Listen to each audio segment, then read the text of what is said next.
মানুষের উপরে এমন সময় চলে গেছে যে মানুষ একটা আলোচ্য বিষয় ছিল, এই মহাবিশ্বে অস্তিত্বই ছিল না মানুষ। এমন সময় মানুষের উপর চলে গেছে। আল্লাহ পাক একা ছিলেন, তারপর আল্লাহ সৃষ্টি করেছেন আরশে আজিম। আল্লাহ পাক সৃষ্টি করেছেন কি? আরশে আজিম। আরশ কি জিনিস? যেই আরশের ছায়ায় আল্লাহ পাক কিয়ামতের মাঠে 7 শ্রেণীর মানুষকে ছায়া দিবেন, যেদিন এই ছায়া ছাড়া অন্য কোনো ছায়া থাকবে না। আরশটাকে একটু বুঝি। একটা হাদিসের মধ্যে নবী সাল্লাল্লাহু আলাইহি ওয়াসাল্লাম বলেছেন, নবীর নাম শুনলেই দরুদ পড়বেন, বলবেন সাল্লাল্লাহু আলাইহি ওয়াসাল্লাম। নবীজি বলছেন, দেখো এই পৃথিবী থেকে প্রথম মহাবিশ্বের দূরত্ব হচ্ছে 500 বছরের পথ। কত বছর? 500 বছর। এভাবে দ্বিতীয় মহাকাশ থেকে তৃতীয় মহাকাশ দূরত্ব 500 বছরের পথ। এইভাবে প্রত্যেক আসমানের মধ্যে দূরত্ব হচ্ছে কত বছরের পথ? 500। সপ্তম আসমানের উপরে আছে সিদরাতুল মুনতাহা। কি আছে? এটা একটা কুল গাছ, বড়ই গাছ। নাসা আবিষ্কার করতে পেরেছে, অতএব বিশ্ববাসী বিশ্বাস করবে না। নাসা যদি কালকে বলে হ্যাঁ পাওয়া গেছে সিদরাতুল মুনতাহা, তাহলে বিশ্ববাসী বিশ্বাস করবে। একটা শিরকি দর্শন চলছে, কুফরি দর্শন। ও যখন বলবে হ্যাঁ, তখন সবাই বলে হ্যাঁ, যখন তারা বলে না, সবাই বলে না। আল্লাহ পাকের ওহীর জ্ঞানের কোনো মূল্য নাই সবার কাছে, ইল্লা মাশাআল্লাহ। সিদরাতুল মুনতাহার উপরে আছে কুরসি। কি আছে? কুরসি। আল্লাহ পাকের কুরসি, যেটা আপনি আয়াতুল কুরসির মধ্যে পড়েন, ওয়াসিআ কুরসিয়ুহুস সামাওয়াতি ওয়াল আরদ, মানে আল্লাহ পাকের কুরসিটা আসমান জমিনকে ঘিরে রেখেছে। আর বলে রাখি যে প্রত্যেক ফরজ নামাজের পর যে আয়াতুল কুরসি পড়ে, জান্নাতে যাওয়ার জন্য তার একটাই বাধা, মৃত্যু। মওত হয়ে গেলে জান্নাতে চলে যাবে ইনশাআল্লাহ। একটা হাদিস আসছে, রাত্রে বেলা ঘুমানোর সময় কেউ যদি আয়াতুল কুরসি পড়ে, সারা রাত আল্লাহর পক্ষ থেকে একজন ফেরেশতা তাকে পাহারা দিবে ইনশাআল্লাহ। এই ফেরেশতা তো দেখা যায় না, দেখা যায়? তো কয়দিন পর যদি বলে যে যা দেখা যায় না তা বিশ্বাস করা যাবে না, আসলে কিন্তু এপিস্টেমোলজি তাদের এটাই, যা দেখে না তা বিশ্বাস করে না। পশ্চিমারা কি ফেরেশতায় বিশ্বাস করে? কেন করে না? এটা তো একটা প্রশ্ন, উত্তরটা আমি বলছি আপনাদেরকে। কারণ তাদের জ্ঞান তত্ত্ব হচ্ছে যা চোখে দেখি না, যা পরীক্ষা নিরীক্ষা পর্যবেক্ষণে আসে না, তার কোনো অস্তিত্ব নাই। এটা ওদের ফিলোসফি অফ এডুকেশন, শিক্ষা দর্শন। এটাকে আমরা ফিলোসফির ভাষায় বলি এপিস্টেমোলজি বা জ্ঞান তত্ত্ব। জ্ঞান তত্ত্ব টিচার যারা আছেন তারা বুঝবেন, তাদের জ্ঞান তত্ত্ব এমন। আর আমাদের জ্ঞান তত্ত্ব উল্টা, টোটালি ডিফারেন্ট। আমরা কি বলি? আমরা বলি ওয়াকুলিল হাক্কু মির রাব্বিকুম, সত্য আল্লাহর পক্ষ থেকে আসে। আমরা বলি যে অদৃশ্যে বিশ্বাস না করা পর্যন্ত কেউ মুমিনই হতে পারবে না। ইমানের কয় পিলার? ইমানের কয় পিলার? 6 পিলার।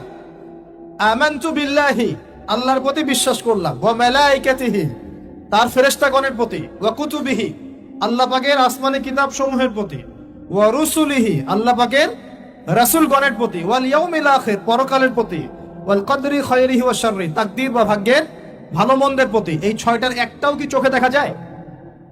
আল্লাহকে দেখেছেন? ফেরেশতা দেখেছেন?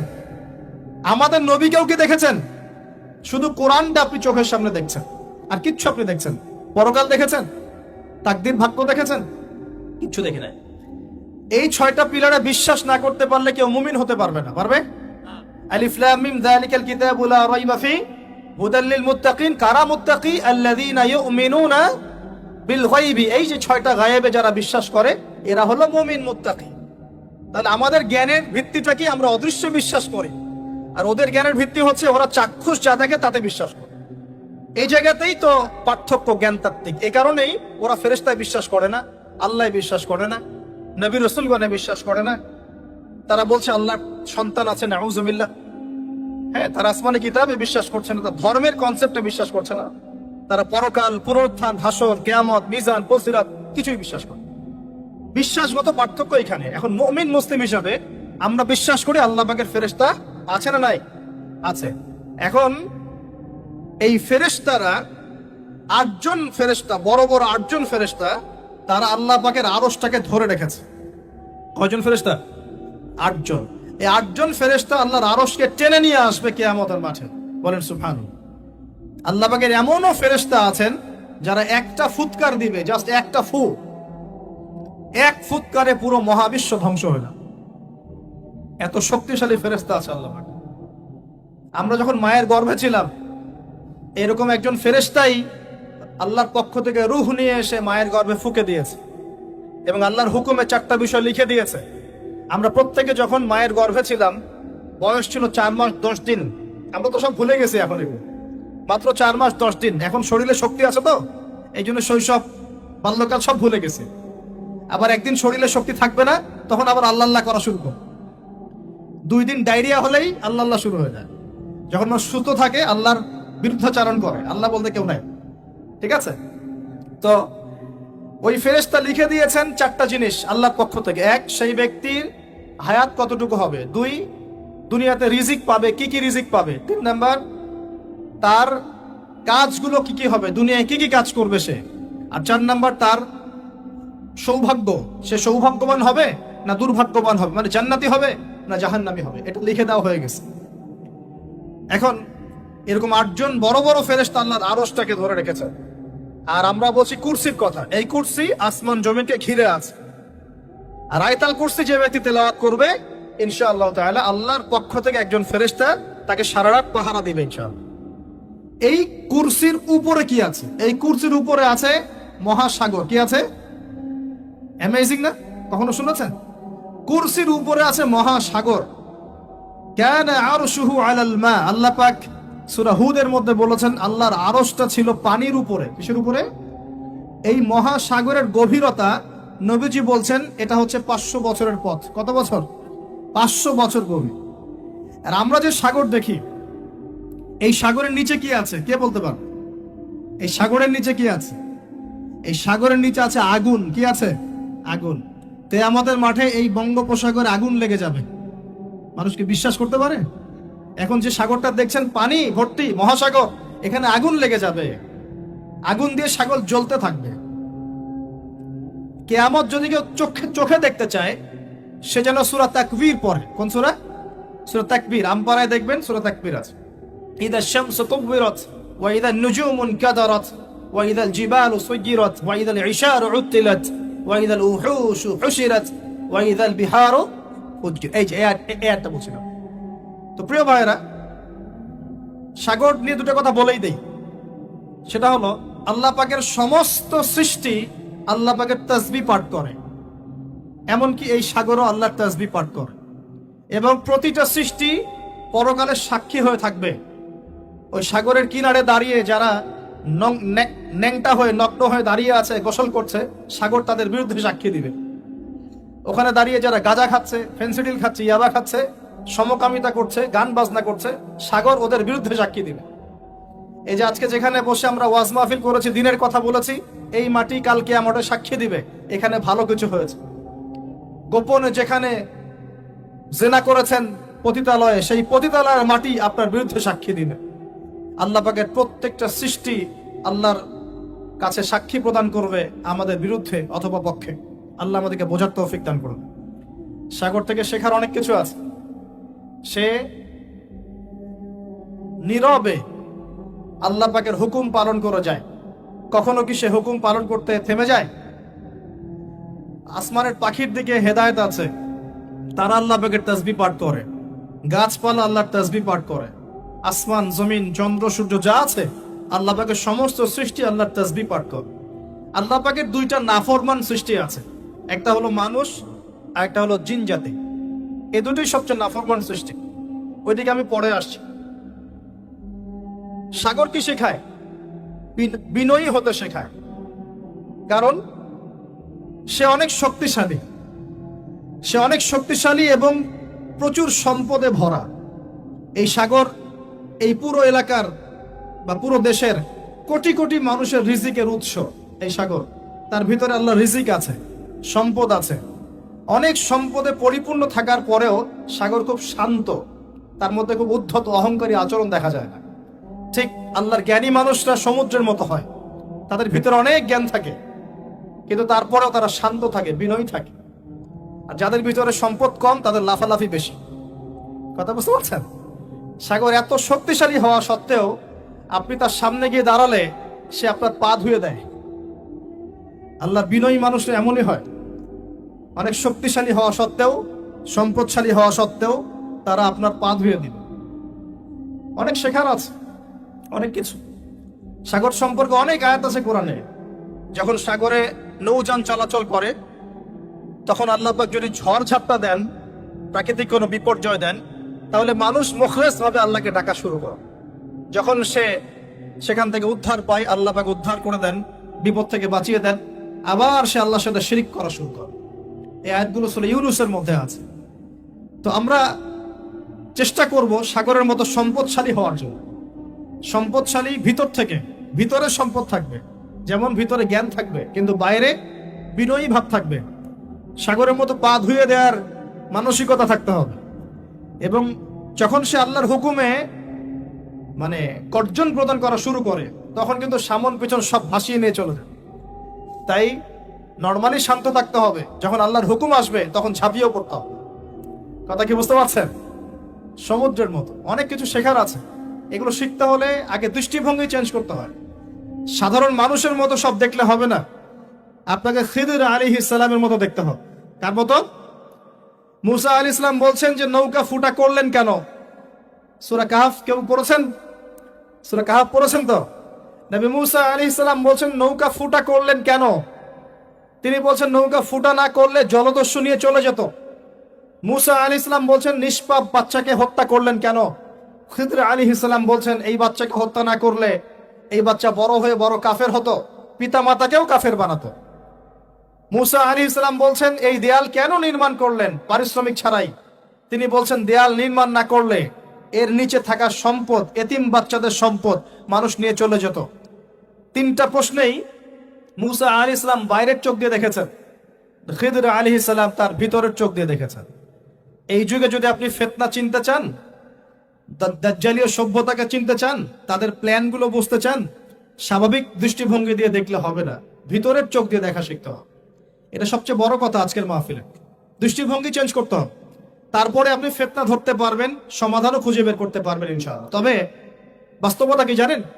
বাস্তবতা হচ্ছে খিদর আলাইহিস সালামের মতো মানুষদেরকে এই সমাজ মূল্যায়ন করে না। যাদের মধ্যে খিদরের মতো অন্তর্দৃষ্টি আছে তাদেরকে সমাজ মূল্যায়ন করে না, তাদেরকে মানুষ বলে পাগল। যেমন নবী সাল্লাল্লাহু আলাইহি ওয়াসাল্লামকেও মানুষ বলেছিল মাজনুন, পাগল হয়ে গেছে। নবী সাল্লাল্লাহু আলাইহি ওয়াসাল্লামকে মানুষ বলছে সাহের, জাদুকর, মাজনুন, ফারিকুল জামাআ, বলছে সাবিঈ, কত কথা বলেছে। আল্লাহ পাক আমাদের সবাইকে কোরআন সুন্নাহ ভিত্তিক জ্ঞান অর্জন করার তৌফিক দেন এবং খিদর আলাইহিস সালামের মতো অন্তর্দৃষ্টি লালন করার তৌফিক দান করেন। এই মহাসাগরের অস্তিত্ব আছে যেটা কুরসির উপরে, এর উপরে আল্লাহ রাব্বুল আলামিনের আরশে আজিম, যেটাকে টেনে নিয়ে আসবে কতজন ফেরেশতা? 8 জন। আগে হাদিসটা শুনি।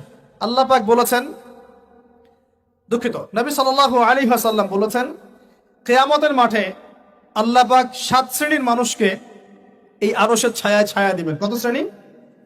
যুবক ভাইরা হাদিসটা খুব ভালো করে শোনেন, কারণ এখানে সবগুলো হওয়ার মতো সম্ভাবনা আপনার আছে। 7টা শ্রেণীর অন্তর্ভুক্ত হওয়ার সম্ভাবনাই যুবকদের আছে, সবার নাই। 1 নম্বর হচ্ছে ন্যায়পরায়ণ শাসক। সুযোগ আছে তো? শাসন ক্ষমতা খারাপ কিছু না, কিন্তু শাসন ক্ষমতা পেয়ে যদি মানুষ ন্যায় বিচার করে ভালো, যদি জুলুম করে তাহলে আল্লাহর সামনে জবাবদিহি করতে হবে। That's all. 2 নম্বর সেই ব্যক্তি যার অন্তর মসজিদের সাথে ঝুলন্ত থাকে। কার সাথে? মোবাইলের সাথে না। কার সাথে? এখন অন্তর কার সাথে ঝুলন্ত থাকে? মোবাইলের সাথে। মসজিদের সাথে অন্তর ঝুলন্ত মানে কি? এটা কি সত্যি সত্যি কলিজা ঝুলা আছে না রূপকথা? মানুষ তো রূপক অর্থ বুঝতে পারে না এখন। মানে আপনি নামাজের জন্য, জামাতে নামাজ পড়ার জন্য উদ্গ্রীব হয়ে থাকেন, এটা হলো মসজিদের সাথে ঝুলন্ত হৃদয়। এরপর সেই ব্যক্তি, সেই যুবক যে তার যৌবনকালটা আল্লাহ পাকের ইবাদতে কাটিয়ে দিয়েছে। সুযোগ আছে না? আছে কি নাই? যুবকদের সুযোগ আছে কি নাই? 4 নাম্বার সেই ব্যক্তি বা সেই 2 ব্যক্তি যারা একে অপরকে আল্লাহর জন্য মহব্বত করে। বয়ফ্রেন্ড গার্লফ্রেন্ড ট্রেডিশন বলা হচ্ছে না, বয়ফ্রেন্ড গার্লফ্রেন্ডের হারাম জেনার ভালোবাসা বলা হচ্ছে না। কি বলা হচ্ছে? দিনের জন্যে, আল্লাহর জন্যে দুজন পরস্পরকে ভালোবাসে, আল্লাহর জন্যেই বিচ্ছেদ ঘটে। 5 নাম্বার সেই ব্যক্তি যাকে, যুবক ভাই শোনেন ভালো করে, সেই ব্যক্তি যাকে কোনো সুন্দরী নারী জেনার জন্য ডাকে, সুন্দরী উচ্চ বংশের কোনো মেয়ে নিজেই জেনা করার জন্য ডাকে, কিন্তু যুবক বলে আমি আল্লাহকে ভয় করি, ইন্নী আখাফুল্লাহ, আমি আল্লাহকে ভয় করি। এরকম যুবক আছে এখনো বাকি সমাজে? এখন তো ইচ্ছা করেই মানুষ জেনা করে। এখন তো জেনা এত সহজ, মানুষ 1000, 1500, 2000 টাকা দিয়ে জেনা করতে পারে। এই সমাজে জেনা সহজ, বিয়ে হয়েছে কঠিন। এই সমাজে জেনাটা সহজ হয়ে গেছে, বিয়েটা কঠিন হয়ে গেছে। এই জন্য বিয়ের ঝামেলা অনেকে যেতে চায় না। জেনা করেই তো আমি যা উদ্ধার করার করছি। বিয়ে করলে খাওয়াতে হবে, নিজের গায়ে দাঁড়াতে হবে, এই লাগবে সেই লাগবে, সুবহানাল্লাহ। কিন্তু প্রিয় ভাই মনে রাখবেন, যদি আপনি জেনা থেকে বেঁচে থাকতে পারেন, আল্লাহ পাক আপনাকে সাক্ষাৎ মৃত্যুর হাত থেকেও বাঁচাতে পারেন। এটা আমি এমনি এমনি বলি নাই, আমি দলিল দিচ্ছি। জেনা এমন একটা পাপ, যেই পাপ থেকে যদি কোনো যুবক নিজেকে বাঁচাতে পারে, আল্লাহ পাক তাকে সাক্ষাৎ মৌতের হাত থেকেও বাঁচাতে পারবে ইনশাআল্লাহ। কিভাবে? 3 বন্ধু যাচ্ছে রাস্তা দিয়ে, হঠাৎ করে ঝড়, বন্ধু 3 জন ঢুকে গেল গুহার মধ্যে। কিসের মধ্যে? গুহায়, যে পাহাড়ি এলাকায় আপনারা থাকেন যারা, গুহার মধ্যে। হঠাৎ করে পাহাড়ের পাথর দিয়ে গুহার মুখটা বন্ধ হয়ে গেল। এখন খোলার কোনো অপশন নাই। সবাই বলছে এখন 3 জন, এখন তো আমরা বের হতে পারবো না। সবাই সবার নেক আমলের ওসিলা দিয়ে আল্লাহর কাছে দোয়া কর। কিসের ওসিলা দিয়ে? নেক আমলের ওসিলা দিয়ে দোয়া করতে হয়। যে হাদিস, মৃত মানুষকে ওসিলা করে তার জন্য নজর মানত জবাই করে দোয়া করতে হয়। নিজের নেক আমলের ওসিলা দিয়ে আল্লাহর কাছে দোয়া করতে হয়। আল্লাহ পাক এখন দোয়া শুনলেন। একজন বলছে, আমি আমার পিতা মাতাকে খুব খেদমত করতাম, তাদেরকে দুধ পান না করে দুধ পান করাতাম না, নিজেও করতাম না, ছেলেদেরকে করাতাম না। আল্লাহ, এই কাজটা তোমার ভালো লাগলে আজকে গুহার মুখ থেকে পাথর সরিয়ে দাও। পাথর একটু সরে গেল। পাথর আল্লাহর কথা শোনে কিনা? শোনে না? সবাই আল্লাহর কথা শোনে। আগুন আল্লাহর কথা শোনে কিনা? ইব্রাহিমের জন্য আগুন ঠান্ডা হয়ে যায় নাই? আচ্ছা, তারপরে আরেকজন দোয়া করছে, আল্লাহ, আমার এক কর্মচারী ছিল, তার বেতন বাকি ছিল, সে বেতন না নিয়ে চলে গেছে, আমি সেই বেতনটা দিয়ে কিছু গবাদি পশু কিনেছি। আস্তে আস্তে গবাদি পশু বেড়েছে, অনেক দিন পর সে এসেছে টাকা চাওয়ার জন্য। তা আমি বলেছি, সবই তোমার, সব নিয়ে চলে যাও। সে বলেছে, আপনি কি ফাইজলামি করতেছেন আমার সাথে? আমার টাকা আমাকে দেন। বলছে, না, তোমার টাকা দিয়ে আমি এটা কিনেছিলাম, আজকে বংশবৃদ্ধি হয়েছে, সব তোমার, নিয়ে যাও। সে নিয়ে গেল। সে বলছে, আল্লাহ, এই কাজ যদি তোমার সন্তুষ্টির জন্য করে থাকি, আজকে আমাকে বাঁচাও, পাথর একটু সরে গেল। এবার তৃতীয় ব্যক্তি, এই ছেলে বলছে, যুবক ছেলে, আল্লাহ, আমার একজন চাচাতো বোন ছিল। কে ছিল? এই যে বয়ফ্রেন্ড গার্লফ্রেন্ড, খালাতো বোন, চাচাতো বোন। এখন তো বিচ্ছিরি অবস্থা। এখন এমন একটা অবস্থা, পশ্চিমা সভ্যতার রিপোর্টগুলো পড়ে দেখি, ভাইও বোনের সাথে জেনা করে। ওদের ওখানে নিজের আপন পিতার দ্বারাও মেয়ে সেক্সুয়াল হ্যারাসমেন্টের শিকার হয়। ওরা আমাদেরকে শেখায় এখন ভালো কোনটা মন্দ কোনটা। আর আমরাও আমাদের মাথাটা কবে যে বিক্রি করে দিলাম, ওদের কাছ থেকে ভালো মন্দ শিখতে হচ্ছে। কোরআন সুন্নাহ বাদ দিয়ে ওদের কাছ থেকে ভালো মন্দ শিখতে হচ্ছে। তো চাচাতো বোনকে সে খুব ভালোবাসতো, তাকে সে পেতে চাইতো, মানে তার সাথে সেক্সুয়াল সম্পর্ক করতে চাই। আমাকে 1000 বা 100 স্বর্ণ মুদ্রা দিতে পারো, দিনার, তাহলে আমি তোমার সাথে সেক্স করব, মানে জেনা করবো, নাউজুবিল্লাহ। তো সেই ছেলে অনেক কষ্ট করে এই টাকাগুলো বা এই দিনারগুলো অর্জন করে, কামাই করে, দিন রাত পরিশ্রম করে, ঠিক আপনারা যেমন করছেন। আর তো এরপর সে তার স্বর্ণ মুদ্রা দেয়, দিয়ে বলে যে এখন আমাকে আমার কাজ করতে দাও। তখন সেই মেয়ে রাজি হয়। ঠিক যে মুহূর্তে তারা সেক্সুয়াল সম্পর্কটা করবে, ঠিক ওই মুহূর্তেই এই মেয়ে বলে ওঠে, হে আল্লাহর বান্দা, আল্লাহকে ভয় করো। আমি সারা জীবন আমার সতীত্বকে ধরে রেখেছি, কাউকে দেইনি। আমি কারোর সাথে এরকম অন্যায় করি নাই, আমি খারাপ মেয়ে নই, তুমি আমার ইজ্জতটা নষ্ট করো না। কে বলছে কথা? মেয়ে। ওই অবস্থা থেকে কি একটা ছেলের উঠে আসা সম্ভব? এটা কি এতটাই সহজ? এটা কিন্তু সহজ না। সত্যি কথা বলতে এই বিষয়টা কিন্তু এতটাও সহজ না। যারা অবিবাহিত তারা হয়তো বুঝতে পারবে না, বিবাহিতরা বুঝতে পারছে। তো ওই অবস্থা থেকে সেই টাকাগুলো না নিয়ে সেই স্বর্ণ মুদ্রা মেয়েকে দিয়ে ওখান থেকে সেই ছেলে উঠে আসে আল্লাহর ভয়ে। সে এখন গুহার মধ্যে আটকা পড়েছে, আল্লাহকে বলছে, আল্লাহ, ওই দিন ওই কাজ যদি তোমার সন্তুষ্টির জন্য করে থাকে, আজকে আমাকে মৃত্যুর হাত থেকে বাঁচাও। সমস্ত পাথর ধপধপ করে সরে গেল গুহার মুখ থেকে। এটা কিন্তু কোনো গাল গল্প না, এটা বনু ইসরাইলের ঘটনা, সত্য ঘটনা। এই হাদিস থেকে আমি আপনাকে দলিল দিচ্ছি যে যদি জেনার মতো পাপ থেকে আমি সরে আসতে পারি, সাক্ষাৎ মৌত থেকে আল্লাহ বাঁচাতে পারে। প্রিয় ভাই, সেই যুবক আরশের ছায়া ছায়া পাবে যে তার যৌবনকালটাকে আল্লাহর পথে কাটিয়েছে, এবং যাকে কোনো সুন্দরী মেয়ে জেনার জন্য আহ্বান করে সে বলে আমি আল্লাহকে ভয় করি, আমরা তওবা করি, আমরা কোনো প্রকার জেনার পাবে যাব না ইনশাআল্লাহ। যদি হারাম কোনো সম্পর্ক থেকে থাকে আজকেই এই নাম্বার ডিলিট করে ফেলতে হবে। আল্লাহ পাক তৌফিক দান। ডিলিট করার আগে আবার ফোন করে বলেন না যে আজকে থেকে আর কথা বলবো না, তাহলে এই কথা আর কোনোদিন শেষ হবে না। একবারেই বন্ধ, ডিসকানেক্টেড। কার জন্য? আল্লাহর জন্য। এবং এটা করার পর আল্লাহকে বলতে হবে, আল্লাহ শুধু তোমার ভয়ে এবং তোমার সন্তুষ্টি পাওয়ার জন্য আমি জেনা থেকে বেরিয়ে আসলাম। আল্লাহ তুমি আমাকে হেদায়েত দাও, ঈমান দাও, আমল দাও এবং তোমার রাস্তায় আমাকে বেহিসাব রিজিক দাও। এবং নেককার কুমারী, নেককার প্রেমময়ী, তাকওয়াবাদ, মুত্তাকি একজন স্ত্রী আল্লাহ তুমি আমাকে দান করো। ইনশাআল্লাহ আল্লাহ পাক আপনাকে দান করো।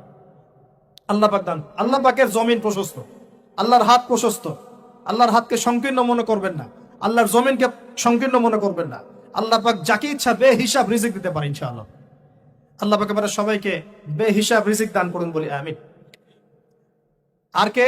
আর সেই ব্যক্তি যে এত গোপনে দান করে, যার বাহাত জানে না ডান হাত কি দান করেছে, যার বাহাত জানে না ডান হাত কি দান করেছে। আমাদের মতো নয় যে 10,000 টাকা দান করলে সবাইকে না জানানো পর্যন্ত ঘুম হচ্ছে না, এমন নয়। দান এমন গোপনে করে যে তার বাহাত জানে না ডান হাত কি দান করছে। আল্লাহ পাক আমাদের সবাইকে গোপনে দান করার তৌফিক দেয়। এর মানে এই না যে প্রকাশ্যে দান করা যায় না, প্রকাশ্যেও দান করা যায়। অন্যকে উৎসাহিত করার জন্য প্রকাশ্যেও দান করা যায়, কিন্তু গোপন দান আল্লাহর কাছে অনেক বেশি পছন্দের। আর 7 নাম্বার সেই ব্যক্তি যে নীরবে নিভৃতে গোপনে আল্লাহর কথা স্মরণ করে কাঁদে এবং তার চোখ দিয়ে অশ্রু প্রবাহিত হয়। এই 7 শ্রেণীর মানুষকে আল্লাহ পাক কিয়ামতের মাঠে আরশের ছায়া ছায়া দিবে ইনশাআল্লাহ। আমরা কি পেতে চাই? আল্লাহ পাক এই আরশ সবার আগে সৃষ্টি করেছেন, তারপর কি সৃষ্টি করেছেন? কলম। কি? কলম। কলম সৃষ্টি করে আল্লাহ পাক বলেছেন উকতুব, লিখো। কলম বলছে মাযা আকতুব, আমি কি লিখবো? আল্লাহ বলছেন কিয়ামত পর্যন্ত যা হবে সব লিখো। লাউহে মাহফুজে কলম লেখা শুরু করেছে, কিয়ামত পর্যন্ত যা হবে সব লেখা হয়ে গেছে আমাদের। অতএব রিজিক নিয়ে আপনার টেনশন করার কোনো দরকার নাই, যা লেখা হয়েছে পাবেন ইনশাআল্লাহ। যদি হালাল পথে চান হালাল পথে পাবেন, হারাম পথে চাইলে হারাম পথে পাবেন। আপনি যা তাকদিরে আছে এর বাইরে আপনি কিছু পাবেন না, যতই চেষ্টা করেন। আল্লাহ পাক আমাদের সবাইকে তাকদির নিয়ে সন্তুষ্ট থাকার তৌফিক দান করুন। এরপর আল্লাহ পাক এই মহাবিশ্ব সৃষ্টি করেছেন 7 আকাশ, 7টা মহাবিশ্ব। কয়টা? 7টা, মাত্র 6 দিনে। কয় দিনে? 6 দিনে। ফি সিত্তাতি আইয়াম, 6 দিনে। আল্লাহ পাকের একদিন কিন্তু আমাদের দিনের মতো নয়। সূরা মাআরিজের মধ্যে আছে আল্লাহ পাকের একদিন আমাদের 50,000 বছরের সমান। কত হাজার বছর?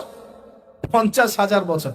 কিয়ামতের মাঠটাও হবে, ওই দিনটাও হবে 50,000 বছর। ওই 50,000 বছরের সমপরিমাণ দিনে কেউ যদি পিপাসার্ত না থাকতে চায়, হাউজে কাউসারের পানি চায়, সে যেন কোনো বেদাতি আমল না করে, নবীর সুন্নতের উপর থাকে। ইনশাআল্লাহ নবী সাল্লাল্লাহু আলাইহি ওয়াসাল্লাম তাকে হাউজে কাউসারের পানি পান করা ইনশাআল্লাহ। ওই 50,000 বছরের সমপরিমাণ দিনে যদি আমরা তীব্র রোদে কষ্ট পেতে না চাই, আরশের ছায়া ছায়া পেতে চাই, তাহলে এই 7 শ্রেণীর অন্তর্ভুক্ত হওয়ার চেষ্টা করতে হবে। আল্লাহ পাক তৌফিক ইনায়াত করুন। এখন এই মহাবিশ্ব সৃষ্টি করার পর আল্লাহ পাক সব কাজ বুঝিয়ে দিলেন, প্রত্যেকের কাজ প্রত্যেককে বুঝিয়ে দিলেন। কার কি কাজ? সূর্য কি তার কাজ ফলো করছে কি করছে না? চাঁদ তার কাজ পালন করছে করছে না? এই গ্রহ নক্ষত্র তারকাগুলো তাদের কাজ কি করছে না করছে না? সবাই যার যার কাজ পুঙ্খানুপুঙ্খ রূপে করছে। যারা সায়েন্স বোঝেন তারা বুঝবেন, যদি সূর্য যদি 1 বিঘত দূরে চলে যায় তাহলে পৃথিবীর অনেক বড় অংশ বরফে আচ্ছাদিত হয়ে যায়। যদি সূর্য 1 বিঘত কাছে চলে আসে পৃথিবীর তাপমাত্রা বাড়বে, খরা হবে, পৃথিবী উর্বর থাকবে না, পৃথিবী মরুভূমি হয়ে যেতে পারে। তো মহাবিশ্বের প্রতিটা সৃষ্টি আল্লাহ পাকের আদেশ পালন করে চলে, শুধু 2টা সৃষ্টি করে না। কেন করে না সামনে আসছে। এবার আল্লাহ পাক অন্যান্য মাখলুক সৃষ্টি করেছেন এবং পৃথিবীর জন্য আল্লাহ পাক জিন জাতি সৃষ্টি করেছেন। কোন জাতি? জিন জাতি। পৃথিবী আগে না জিন আগে? বলেন। আগে পৃথিবী। জিন জাতিকে সৃষ্টি করে আল্লাহ পাক পৃথিবীতে থাকার সময় দিয়েছিলেন। তারা তাই করেছিল, আজকের মানুষরা যাই করছে। তারা আল্লাহ পাকের বিরুদ্ধাচরণ করা শুরু করেছে। আল্লাহ পাক তাদেরকে ধ্বংস করে দিয়েছে। তবে একজনকে রেখে দেয়া হয়েছে। কাকে? তার নাম হচ্ছে ইবলিস। কি নাম? ইবলিস। সে আল্লাহর বড় আবেদ ছিল। আল্লাহর ইবাদত করতে করতে করতে সে এমন একটা মর্যাদা পেয়ে যায় যে ফেরেশতাদের উপরে আল্লাহ পাক তাকে মর্যাদা দিয়ে দিচ্ছে। ফেরেশতাদের সর্দার বাড়িয়ে দেওয়া হয়েছে। কাকে? ইবলিসকে। আচ্ছা, এবার পৃথিবী কিন্তু তার জায়গায় আছে। পৃথিবী কিন্তু ধ্বংস হয়ে যায় নাই। পৃথিবী আগে সৃষ্টি করা হয়েছে, ওটা তার জায়গায় আছে। অনেক দিন পর, অনেক দিন বলতে কতদিন আল্লাহ ভালো জানেন, আমরা জানি না। কত লক্ষ বছর, কত কোটি বছর আল্লাহ ভালো জানেন, আমরা জানি না। আমরা জানি সূরা দাহারের 1 নম্বর আয়াত। আল্লাহ বলেন, হাল আতা আলাল ইনসান হিনুম মিনাদ দাহর লাম ইয়াকুন শাইআম মাযকুরা। মানুষের উপরে এমন সময় চলে গেছে যে মানুষ একটা আলোচ্য বিষয় ছিল। এই মহাবিশ্বে অস্তিত্বই ছিল না মানুষ। এমন সময় মানুষের উপর চলে গেছে। আমরা এখন মনে করি মানুষই সবকিছু, নাকি? আল্লাহ বলছেন একটা সময় ছিল মানুষের অস্তিত্বই ছিল। আল্লাহ পাক বহুদিন পরে এবার ফেরেশতাদেরকে ডাকলেন, ডেকে বলছেন, ওয়াইজ ক্বালা রাব্বুকা লিল মালায়েকা ইন্নী জাইলুন ফিল আরদি খলিফা। হে আমার ফেরেশতারা, আমি ওই জমিনে, পৃথিবীতে, আরদে আমি আমার খলিফা পাঠাতে চাই। কি চাই? খলিফা পাঠাতে চাই। আল্লাহর খলিফা কে? এক কথায় যে আল্লাহর হুকুম মেনে চলে, যে আল্লাহর হুকুম মেনে চলে এবং প্রতিষ্ঠা করে, ন্যায় বিচার প্রতিষ্ঠা করে, সে আল্লাহর খলিফা। যে আল্লাহর হুকুম মানে না, প্রচার প্রসার প্রতিষ্ঠাও করে না, ন্যায় বিচারও করে না, সে আল্লাহর খলিফা নয়, শয়তানের খলিফা। কথা ক্লিয়ার? আচ্ছা, এবার ফেরেশতারা কি বলছেন? ফেরেশতারা বলছেন, আতাজআলু ফিহা মান ইউফসিদু ফিহা ওয়া ইয়াসফিকুদ দিমা। আপনি কি এমন কাউকে সৃষ্টি করতে যাচ্ছেন যে পৃথিবীতে গিয়ে ফিতনা ফাসাদ করবে আর রক্তপাত ঘটাবে? কয়টা কাজ করবে? দুইটা।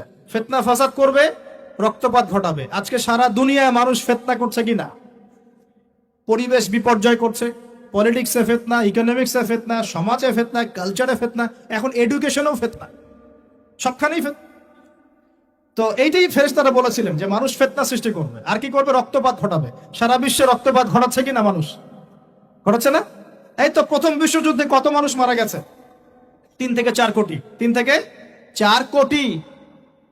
নবী সাল্লাল্লাহু আলাইহি ওয়াসাল্লাম এবং সাহাবীরা যত যুদ্ধ করেছেন ইসলামের জন্য, সবগুলো যুদ্ধের পরিসংখ্যান মিলালে 10,000 মানুষও মারা যায় নাই। 10,000ও না। আর তোমাদের শুধু প্রথম বিশ্বযুদ্ধেই 3 থেকে 4 কোটি মানুষ মারা গেছে। প্রিয় ভাইয়েরা, এটা বলতে চাচ্ছিলাম, ফেরেশতারা বলেছেন রক্তপাত ঘটাবে আর ফাসাদ সৃষ্টি করবে। তারা কি সঠিক না ভুল? ফেরেশতারা সঠিক না ভুল? সঠিক। তারা কি গায়েব জানতেন? উত্তর না। তারা কিসের আলোকে বলেছেন? ওই যে বাসিরা, দূরদর্শিতা। জিন জাতি যা করেছে এরা তো তাই করতে পারে। আল্লাহ পাক কি বলছেন? আল্লাহ পাক বলছেন, ইন্নী আ'লামু মা লা তা'লামুন। আমি যা জানি তোমরা তা জানো না। মানে আমার অনেক শুকরগুজার বান্দা থাকবে যারা আমার আনুগত্য করবে, আমার বিরুদ্ধাচরণ করবে না। আমরা ওই বান্দাদের অন্তর্ভুক্ত হতে চাই, আল্লাহ পাক কবুল করুন। বলিয়া এটা বলে রাখি যে জান্নাতের 120টা কাতার হবে। কয় কাতার? 120 কাতার। এর মধ্যে 80টা কাতার হবে উম্মতে মুহাম্মাদের মধ্য থেকে। এবার আল্লাহ পাক আদম আলাইহিস সালামকে সৃষ্টি করলেন নিজ হাতে। সূরা সাদের মধ্যে আল্লাহ পাক বলেছেন, খালাকতু বিয়াদাই, আমি নিজ হাতে ওকে সৃষ্টি করেছি। আল্লাহর হাত কেমন সেটা ব্যাখ্যা করার দরকার নাই, এগুলো নিয়ে চিন্তা করতে যাবেন না। আল্লাহ পাকের মতোই, কারোর সাথে সাদৃশ্যপূর্ণ নয়। আল্লাহ পাক এবার আদম আলাইহিস সালামকে সৃষ্টি করে নাম শিক্ষা দিলেন। ওয়াল্লামা আদামাল আসমাআ কুল্লাহা। এই মহাবিশ্বের যত জ্ঞান আল্লাহ পাক আদম আলাইহিস সালামকে শিক্ষা দিলেন।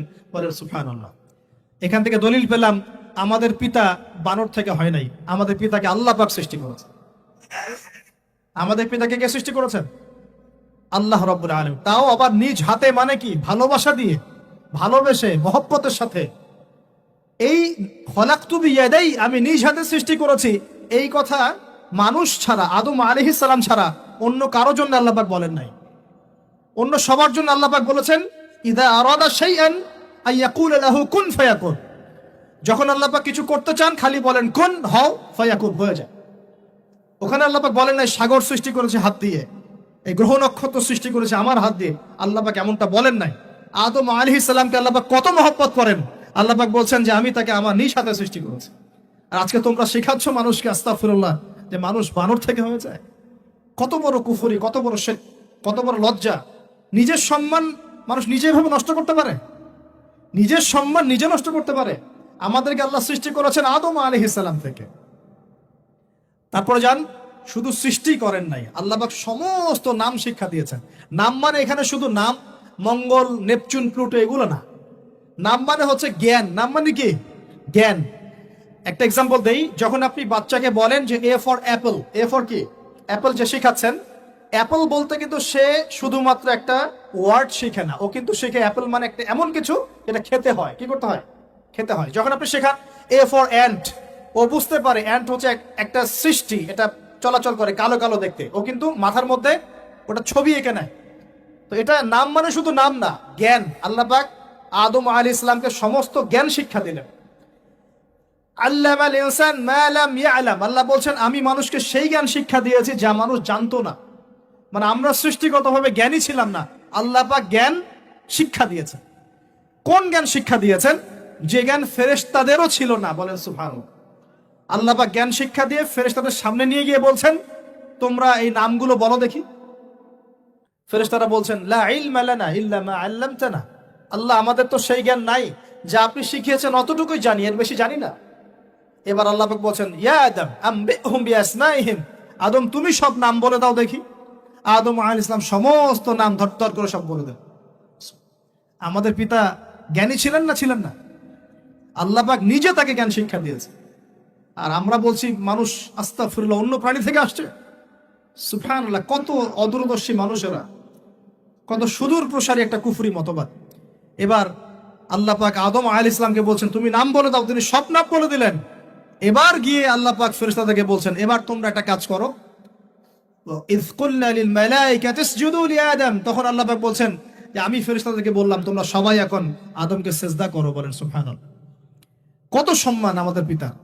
মহাবিশ্বে ফেরেশতাদের সামনে আল্লাহ পাক তাকে সিজদা করালেন ফেরেশতাদেরকে দিয়ে। ফাসাজাদু, সবাই সিজদা করলো, ইল্লা ইবলিস। কে সিজদা করলো না? ইবলিস। এখানে একটা বিষয় মনে রাখেন, আমাদের পিতাকে কিসের কারণে সম্মানিত করা হয়েছে? শারীরিক গঠন, চেহারা সৌন্দর্য, টাকা পয়সা, রিজিক, কোনটার কারণে? এইটাই মনে রাখবেন। মুসলিম উম্মাহ যদি আজকে সারা বিশ্বের নেতৃত্ব দিতে চায়, সবাইকে জ্ঞানী হতে হবে, জ্ঞানের বিপ্লব ঘটাতে হবে। বলেন সুবহানাল্লাহ, বলেন আমিন। এই জ্ঞানের বিপ্লব ঘটাতে পারলে ইনশাআল্লাহ মুসলিম উম্মাহ আবার সেই জায়গায় যাবে যেখান থেকে আমরা এসেছি। জ্ঞান ছাড়া আমরা কিচ্ছু করতে পারবো না। আর এই জ্ঞান মানে শুধু একমুখী শিক্ষা নয়, জেনারেল শিক্ষা, ইসলামিক শিক্ষা, এই দুইটাকে হারমোনিয়াসলি কম্বাইন্ড করতে হবে, করে এমন জ্ঞান অর্জন করতে হবে যে জ্ঞান দিয়ে বিশ্বকে আমরা চ্যালেঞ্জ করতে পারি। এটাই এই বিশ্বের সবচেয়ে বড় চ্যালেঞ্জ এখন, মুসলিমদের সবচেয়ে বড় চ্যালেঞ্জ এখন এটাই।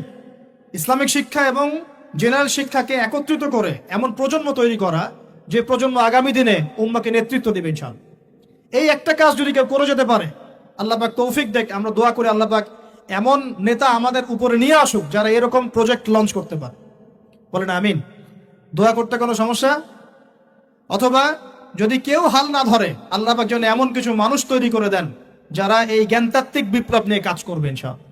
এটা সবচেয়ে ইম্পর্টেন্ট কাজ এখন, না হলে আজকে থেকে 20-30 বছর পরে এই প্রজন্মকে আপনি আর খুঁজে পাবেন না। দেখবেন এমন প্রজন্ম চলে আসছে যারা বলবে আল্লাহর সাথে আমাদের কোনো সম্পর্ক নাই, নামাজ পড়বে না, রোজা রাখবে না, যাকাত দিবে না, আল্লাহকে চিনবে না। দেখে নিয়েন, আমরা দোয়া করি এমনটা না হোক, কিন্তু যদি আমরা হাল ছেড়ে দিই এখন, এমনটাই হবে সব। এটা খিদিরের দৃষ্টিভঙ্গি দিয়ে আপনাদেরকে বললাম, জ্ঞানতাত্ত্বিক রেভলিউশন দরকার। যদি কেউ কোনো উদ্যোগ না গ্রহণ করে, অ্যাটলিস্ট বাসায় পারিবারিক ভাবে হলেও আপনাকে শেখাতে হবে সন্তানকে, কোনো অপশন নাই। এবার ফাসাজাদু, সবাই সিজদা করেছে, ইল্লা ইবলিস, ইবলিস করে নাই। কেন করছে না? ইবলিসের সমস্যাটা কি?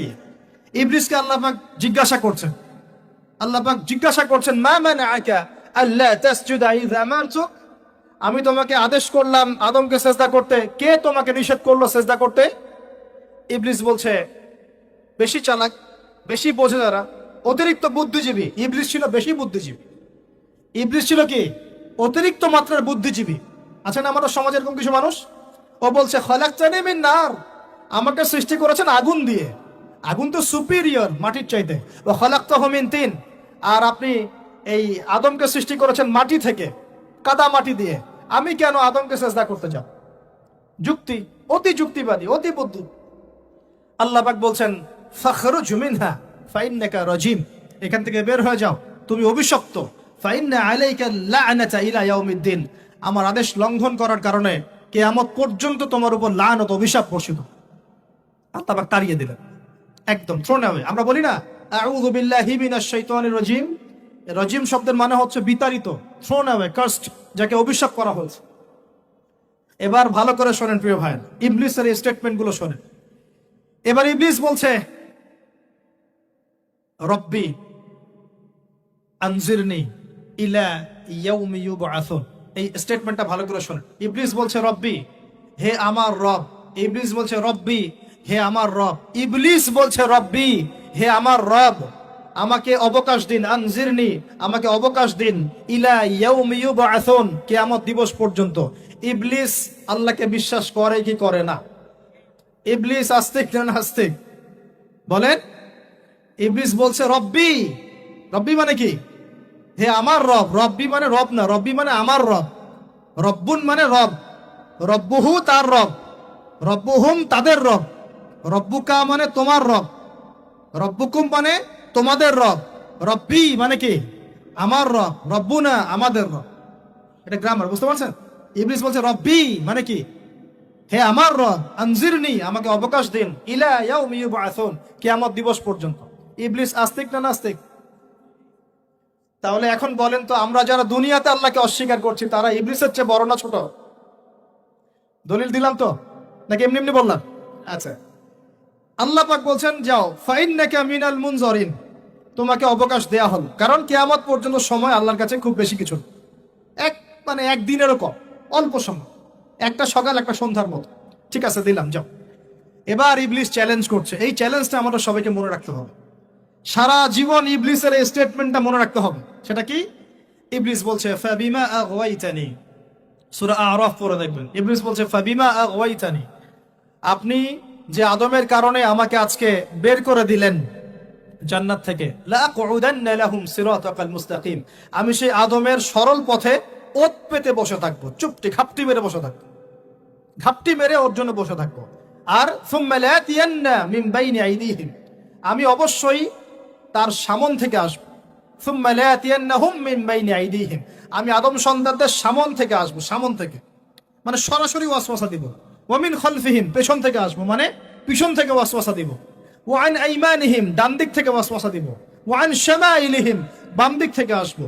ওয়া লা তাজিদু আকসারাহুম শাকিরিন, আপনি বেশিরভাগ আদম সন্তানকে শুকরগুজার পাবেন না।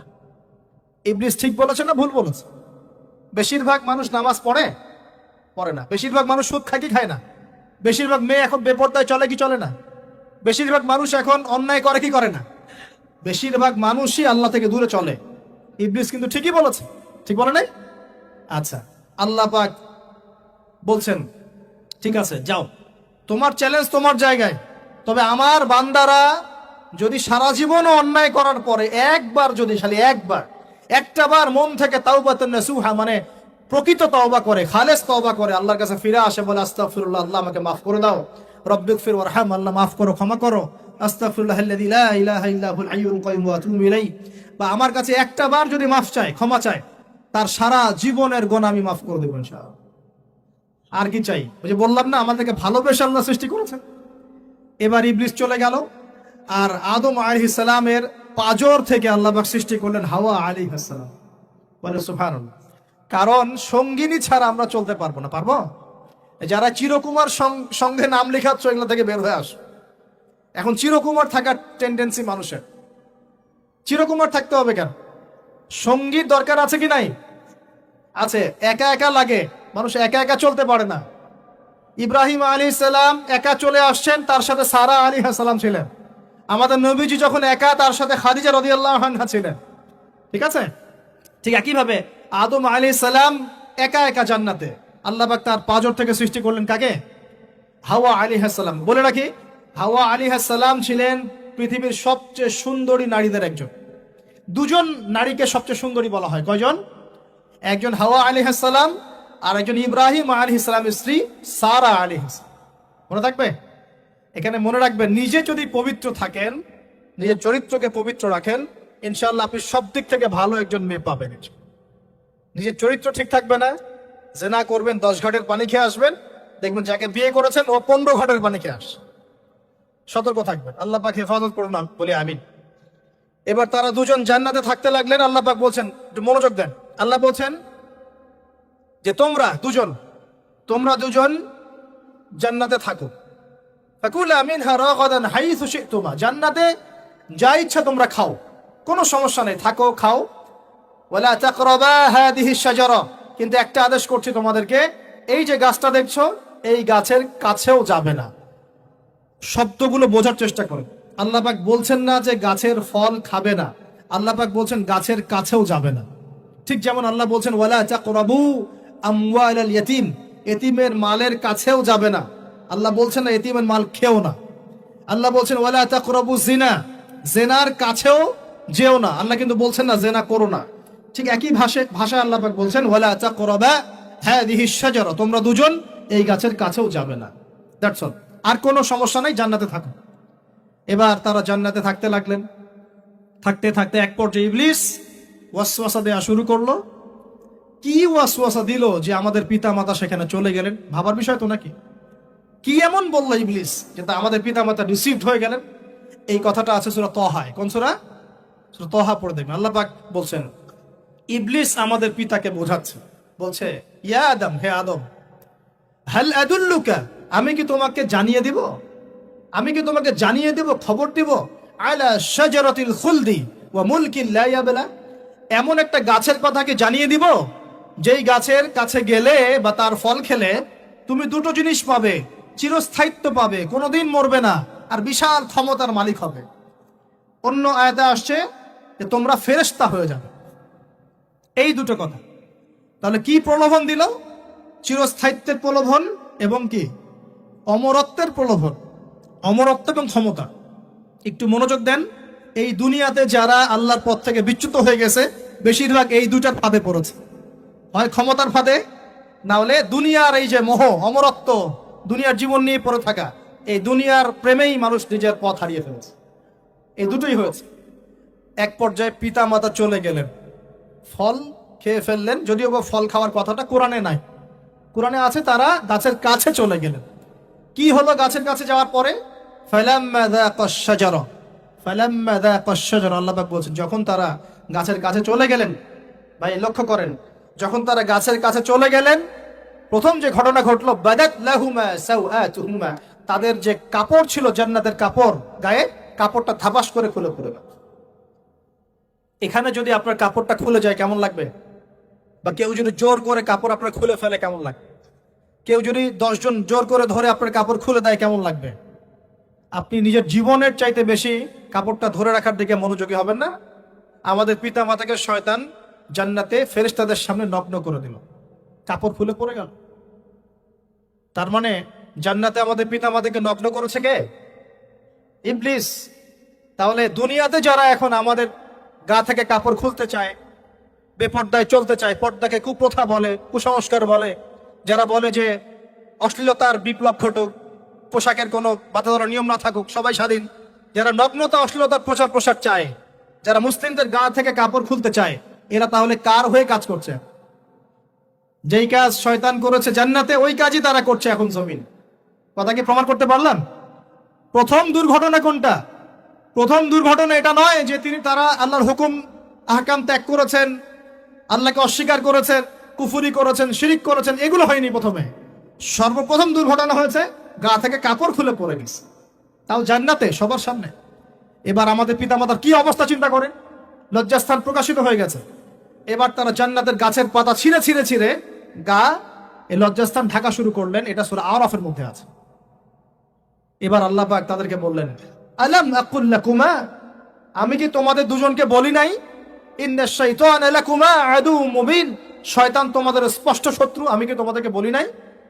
এবার আমাদের পিতামাতা দরদর করে চোখের পানি ফেলে দিয়ে আল্লাহকে বলছেন, রব্বানা যালামনা আনফুসানা ওয়া ইল্লাম তাগফির লানা ওয়া তারহামনা লানাকুনান্না মিনাল খাসিরিন। এই দোয়া করার পর আল্লাহ পাক তাদেরকে মাফ করে দিলেন, বলে সুবহানাল্লাহ। কিন্তু জান্নাতে আর থাকা হলো না, জান্নাতে আর থাকা হলো না। আমরা অনেকে মনে করি এই ঘটনার কারণে হয়তো আল্লাহ পাক তাদেরকে নামিয়ে দিয়েছেন, এই কথাও ঠিক না। কেন ঠিক না? কারণ আল্লাহ পাক দুনিয়া সৃষ্টি করেছেন আগে, আর আল্লাহ আগেই মানুষ সৃষ্টি করার আগে আল্লাহ পাক বলেছেন দুনিয়াতে আমার খলিফা পাঠাবো। তার মানে দুনিয়াতে যে আদম আলাইহিস সালামকে পাঠানো হবে এটা আগে থেকেই লেখা ছিল। এবার নামিয়ে দিচ্ছেন আল্লাহ পাক, কুল নাহবিতু মিনহা জামিআ, তোমরা সবাই এখন নেমে যাও। কে কে নেমে যাও? আদম, হাওয়া, ইবলিস সব নেমে যাও। কোথায় নেমে যাও? দুনিয়াতে নেমে যাও। ফাইম্মা ইয়াতিয়ান্নাকুম মিন্নি হুদান, দুনিয়াতে তোমাদের কাছে আমার পক্ষ থেকে হেদায়েত আসবে। কি আসবে?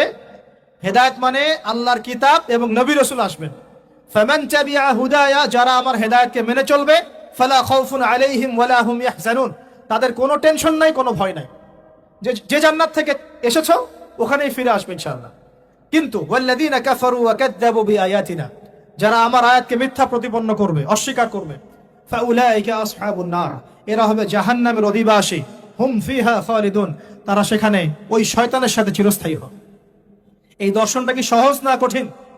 দুনিয়াতে যাচ্ছ যাও, এই দুনিয়ার জীবন চিরস্থায়ী নয়, নির্দিষ্ট টাইম দেওয়া হয়েছে।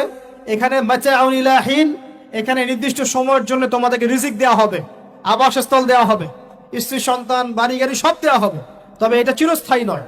এখানে হেদায়েত আসবে, কোরআন সুন্নাহ আসবে, আল্লাহর ওহী আসবে, নবী রাসূল আসবেন। তোমরা যদি এই ওহী মেনে চলো, নবী রাসূলের আনুগত্য করো, আবার সেই জান্নাতে ফিরে আসবে ইনশাআল্লাহ, কোনো টেনশন নাই, কোনো ভয় নাই।